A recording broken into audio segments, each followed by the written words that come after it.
Hello বন্ধুরা, welcome back to my channel Flavours by Shubhra. আজ তৈরি করব ধাবা স্টাইল কড়াই পনির। কড়াই পনিরটা তৈরি করার জন্য পনিরগুলোকে কিউব করে কেটে নিয়েছি, পেঁয়াজগুলোও সেইভাবেই কেটেছি, ক্যাপসিকাম তিনটেই একরকমভাবে কেটে নিয়েছি। আর এদিকে নিয়েছি পেঁয়াজ কুচি, রসুন, আদা, গরম মশলা, টমেটো, টক দই, চিনেবাদাম, কাজু বাদাম আর কাঁচা লঙ্কা। এই মশলাটা আমি একটু ভেজে ব্লেন্ড করে নেব।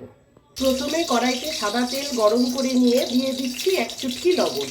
লবণটা দিলে পনিরটা কড়াইয়ের গায়ে লাগবে না। এবার আমি পনিরটাকে ভেজে নেব। পনিরগুলো ছেড়ে দিচ্ছি।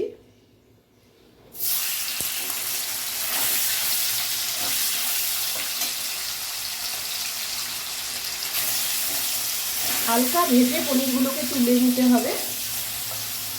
পনির বেশি ভাজলে শক্ত হয়ে যায়। সমস্ত পনির ভাজা হয়ে গেছে, এবার আমি তুলে নেব। পনির ভাজার তেলেই দিয়ে দিচ্ছি পেঁয়াজ আর ক্যাপসিকাম, এটাও ভেজে তুলে নেব। এবার দিয়ে দিলাম সামান্য সর্ষের তেল, দিয়ে প্রথমে গরম মশলাটা দিয়ে দিচ্ছি। এরপর এক এক করে সব মশলাগুলো দিয়ে দেব। দিয়ে দিচ্ছি পেঁয়াজ কুচি, রসুন, আদা, কাঁচা লঙ্কা, চিনেবাদাম, কাজু বাদাম, আর দিচ্ছি টমেটো কুচি। সব দিয়ে সামান্য একটু নুন দিয়ে মশলাগুলো আমি ভেজে নেব। মশলাগুলো ভাজা হয়ে গেছে। এই মশলাগুলো আমি একটু ঠান্ডা করে ব্লেন্ড করে নেব।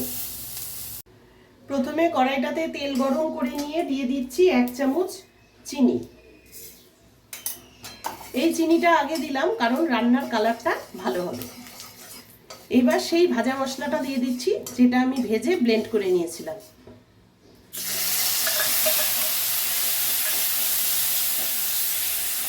মশলাতে দিয়ে দিচ্ছি লবণ, দিচ্ছি হলুদ গুঁড়ো, এবারে দিচ্ছি জিরে গুঁড়ো, ধনে গুঁড়ো, আর দিচ্ছি কাশ্মীরি লাল লঙ্কার গুঁড়ো।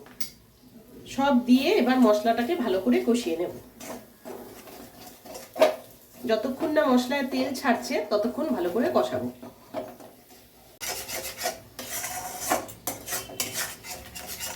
মশলাটা অনেকক্ষণ কষানো হয়ে গেছে, এবারে দিয়ে দিচ্ছি টক দইটা। বাদাম আছে তাই মশলাটা একটু কন্টিনিউ নাড়িয়ে যেতে হবে। এবারে আমি দিয়ে দেব জল।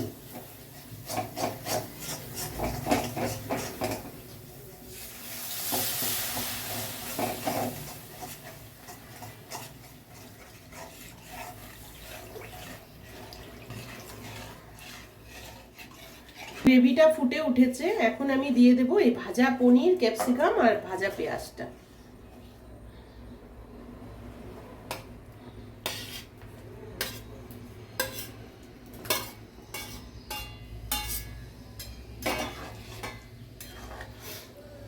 যেহেতু মিষ্টিটা আগে দিয়েছিলাম তাই পরে আর মিষ্টি দিতে হলো না, কিন্তু মিষ্টি দেওয়ার এটাতে প্রয়োজন আছে যেহেতু টক দই আর টমেটো অনেকটাই দেওয়া আছে।